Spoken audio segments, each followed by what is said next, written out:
कभी कभी सोचती हूँ इन 7 गुजरे हुए लम्हों को इस तरह आंखों में कैद कर लूं कि एक लम्हा भी उड़कर इधर उधर न जा सके। इसका तो एक ही तरीका है। वो क्या? बिस्मिल्लाहिर्रहमानिर्रहीम। नाज़रीन, आप देख रहे हैं गुलकारिया चैनल। जैसा कि आपको मालूम है कि इस चैनल के जरिए हम आपको फिल्म इंडस्ट्री के हवाले से कोई इंटरव्यूज़, उनकी रिपोर्ट्स और दीगर सरगर्मियाँ दिखाते हैं। जैसा कि आप लोग जानते हैं कि पाकिस्तान फिल्म इंडस्ट्री की मकबूलियत में जिस तरह फनकारों ने और गुलकारों समेत दीगर शख्सियात ने अहम किरदार अदा किया है, इसी तरह फ़िल्म को दुनिया भर में मकबूल बनाने में फ़िल्म जर्नलिज़म का बहुत बड़ा नुमायाँ हाथ रहा है। और जिन सहाफ़ी हज़रात ने सकाफ़ती सरगर्मियों की कवरेज की, उसके ज़रिए उन्होंने अपने मुल्क और अपनी फ़िल्म इंडस्ट्री को प्रमोट किया, उनमें एक बड़ा नाम नदीम सलीमी साहब का भी है, जिन्होंने एक तवील अरसे तक फ़िल्म जर्नलिज़म में अपनी खिदमत अंजाम दी हैं और आज भी माशाअल्लाह वो पूरी तरह मुतहरिक हैं। आज के इस प्रोग्राम में हम नदीम सलीमी साहब से, वैसे तो उनके पास बेशुमार बातें हैं और बेशुमार फनकारों के हवाले से मालूमात है, लेकिन आज हम ख़ास तौर पर फिल्म इंडस्ट्री की एक माया नाज अदाकारा दीपा बेगम के हवाले से गुफ्तगू करेंगे। सबसे पहले मैं नदीम सलीमी साहब को वेलकम कहता हूँ। नदीम सलीम साहब, आप ज़रा ये बताइएगा कि माशाल्लाह आपने तो एक तवील अरसे तक इस फील्ड में वक्त गुजारा है। दीपा बेगम के आगाज़ में वो क्या थी, किस तरह इंडस्ट्री में आई, ज़रा अपने हमारे नाज़रीन को बताइएगा। वो सब जब मैंने अपनी जर्नलिज्म का आगाज़ किया था तो मेरे आइडियल जो फनकार थे ना, उनमें एक दीपा खानम थी और मेरी बड़ी ख्वाहिश थी कि मैं उनसे मिलूं, लेकिन उससे इत्तेफाक के नहीं ऐसा हो सका। तो धनक में जब 77 में मैंने ज्वाइन किया तो इनकी लड़ाई से बड़ी ज़बरदस्त उनके साथ, धनक के साथ वो किसी से भी इंटरव्यू देने के लिए तैयार नहीं थी, पर मैंने उनसे कहा और उन्होंने इंटरव्यू दिया। उसके बाद उनके साथ दोस्ती हुई और फिर मैंने एक भरपूर उनकी ज़िंदगी पर एक आर्टिकल लिखा कि वो किस तरह इस इंडस्ट्री में आई। वो आई थिंक 10 साल की उम्र से भी कम होंगी जब उन्होंने पहली बार किसी फिल्म में काम किया, और वो गोल उनके कि मुझे एक बिस्किट मिलता था और मैं वो बिस्किट खाती रहती थी और सेट पर, और उसके बाद वो पहली बार फिल्म चिराग चलता रहा में उन्होंने एक अच्छा नुमायाँ किरदार मिला। और आप ये बता रहे थे कि दीपा बेगम जो है उन्होंने उनका आगाज़ बतौर चाइल्ड स्टार, तो आप बता सकेंगे कि बतौर चाइल्ड स्टार उन्होंने किस फिल्म में वो की है? मेरा ख्याल था फिल्म का नाम था एक थी गुड़िया या इस तरह का कोई नाम तो मुझे जेल में नहीं आ रहा, लेकिन ऐसे था एक थी गुड़िया जैसा, वैसे इसी टाइप का था। उसके फौरन बाद ही मतलब चाहता तो चाह जाता रहा, बेबी वो बहुत कम उम्र थी, मतलब बहुत कम उम्र थी। और मैं वहाँ से शुरू करता हूँ कि इन्होंने मुझे, जब मैं इनसे इंटरव्यू करने के लिए गया तो उन्होंने मुझे बताया कि मैं अपनी माँ के बगैर बहुत परेशान रही हूँ। तो मेरे सवाल करने पर कि आपकी वालिदा हैं कहाँ, तो उन्होंने बताया कि वो ढाका में रह गई थी। ये रांची इंडिया का एक शहर है जिसकी ट्रॉफी भी बड़ी, वो रांची ट्रॉफी भी है।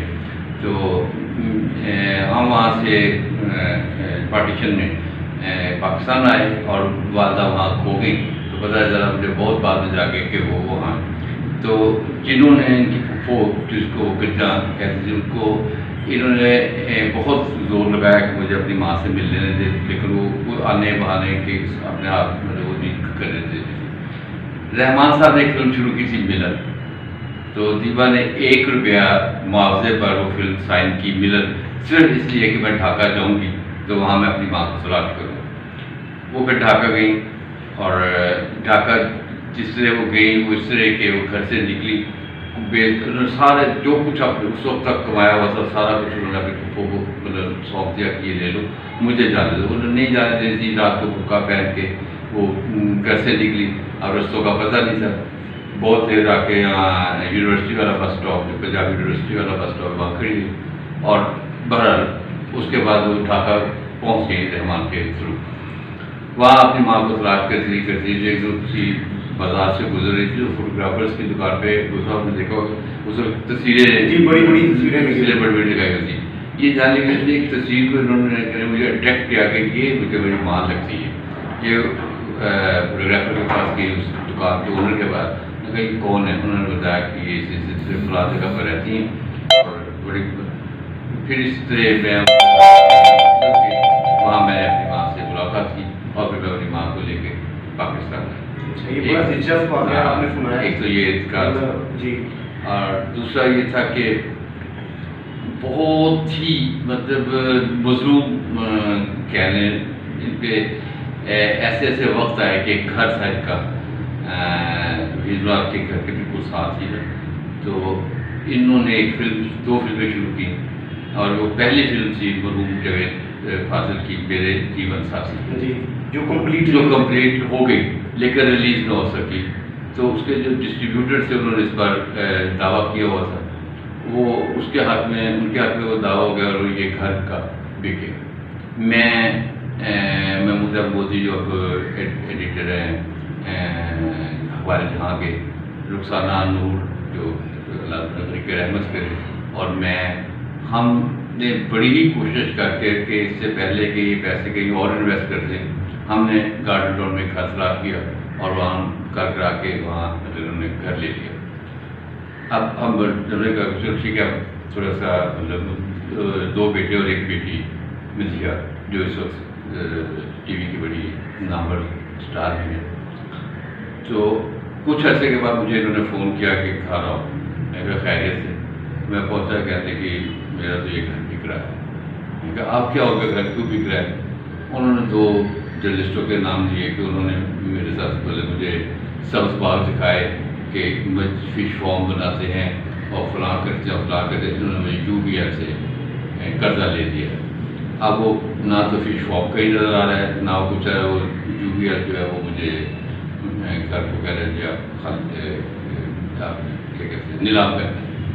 दूसरा घर भी गया और उसके बाद फिर ये मेरी से बहुत देर तक बहुत ज़्यादा बात हुई और अब वो फिर एक मतलब छोटे से किसी घर में रह रही हैं। बस जुल्म की एक कहानी है जो कभी शायद उनके ज़िंदगी के साथ ही ख़त्म होगी। और अच्छा ये बताइए कि दीपा बेगम के हवाले से कहा जाता था कि इनकी जो मुस्कुराहट है वो मोनालिसा की है, तो ये क्या वजह थी? किस तरह इनकी मुशाबियत थी या क्या किसी ने इनको मुशाबियत नहीं थी, वो मासूमियत थी। जब आप अगर उनकी फिल्में देखें ना, संगदिल, अफसाना, ये फिल्में आप देखें तो जब वो मुस्कुराती थी ना तो एक अजीब सी मासूमियत जो बहुत कम मतलब फिल्म के स्टार्स को नसीब है, बहुत कम। वो इतनी मासूम और इतनी खूबसूरत उनकी मुस्कुराहट से उन्होंने पाकिस्तानी मोनालिसा कहना शुरू कर दिया। ये सर उसकी, और वो बहुत ही अंदर से उनकी शादी का क्या बकौल कसे मुझे तो इन्होंने खैर नहीं बताया, लेकिन उस वक्त के जर्नलिस्ट जो मतलब ज़्यादा इन थे जमीन कुरैशी साहब, ज़फ़र अख्तर साहब, दोनों को जनरल नसीब है, वो कह रहे थे कि इस वक्त इनसे एक इंटरव्यू किया था, उन्होंने कहा था कि उस वक्त अगर मुझे कोई छापी वाला भी मेरे सामने आ जाता ना तो मैंने उससे भी शादी कर लेनी थी, मैं इतनी डिप्रेस्ड थी। तो नेम रिजी साहब उस वक्त उसके अज़ाब साहब की फिल्म थी, उसके सेट पर ये दोनों से नेम रिजी कैमरामैन से और ये बतौर आर्टिस्ट काम कर रही थी। तो इन्होंने उनसे कहा कि आप मुझसे शादी करोगे तो करिए। वो पहले ऑलरेडी क्या चल पर शादी हो गई, इस तरह की मतलब नेम रिजी से शादी हुई। दूसरी दीपा बेगम की जोड़ी किस आर्टिस्ट के साथ आपके ख्याल में बहुत ज़्यादा सुपर हिट हुई? उसके वहीद बाग के साथ बहुत पसंद की और सबसे ज़्यादा पसंद की नजीब के साथ। नजीब के साथ संगदिल की सुपर डुपर हिट फिल्म थी, उसमें मतलब बहुत ही और अच्छा और नुमाया रोल था और ये केमिस्ट्री बहुत अच्छी थी वहीद के साथ और उसके साथ। और अली भाई से बकौल दीपा में अली भाई से तो डर बना लगता था मतलब ऑफ द कैमरा भाई अब कहते थे उनको, और लव सीन करते थे तो शर्म मतलब आती थी। ऐसा रिलेशन था अली भाई तो सही ऐसे ना हर किसी से प्यार मोहब्बत करने वाले हो, तो खैर बहुत ज़्यादा शख्सियत से वो तो अल्लाह ने करोड़ करोड़ जन्नत नसीब करे। वो बहुत सारी आर्टिस्ट भाई ही कहती थी और हीरोइन भी आती थी। कभी आपको उन्होंने बताया कि उनका मुकाबला उस दौर में किस हीरोइन के साथ बहुत ज़्यादा रहा?